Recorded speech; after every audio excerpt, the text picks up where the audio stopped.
त्यो सभा हल प्रतिसभाको हल हो। त्यहाँ सांसदहरू फिल्म हेर्न आएका हुन्, त्यसका सिटहरू फिल्म हलको जस्तो बनाइएको छ।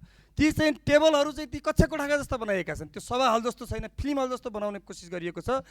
सम्माननीय सभामुख महोदय, पूर्ववर्ती सरकारका अधिकांश कार्यक्रम र संरचनालाई र अभ्यासलाई वर्तमान प्रधानमन्त्री बालेन्द्र शाहको नेतृत्वको सरकारले भत्काउने, तोड्ने र त्यसलाई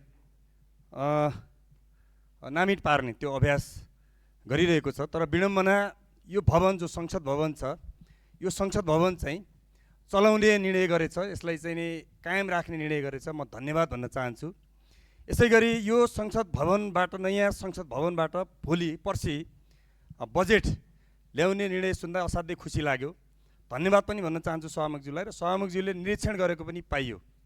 तर त्यो सँगसँगै धेरै ठुलो लगानीमा, धेरै ठुलो चाहिँ मेहनत र धेरै समय लगाएर बनाएको यो भवन, यो दीर्घकालीन महत्त्वको, दीर्घकालीन चाहिँ एउटा रणनीतिको महत्त्वको यो भवनलाई सही ढङ्गले सञ्चालन गर्ने, सही ढङ्गले व्यवस्थापन गर्नुपर्ने त्यो आवश्यकता छ, त्यो वाञ्छनीय हुन्छ।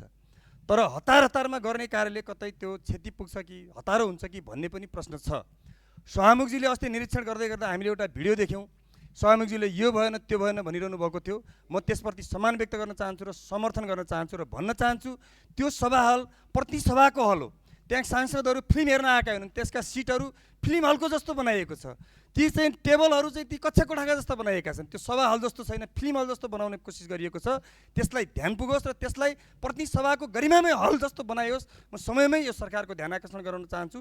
सभामुख महोदय मार्फत यो कुराको म सबैलाई जानकारी गराउन चाहन्छु। धन्यवाद।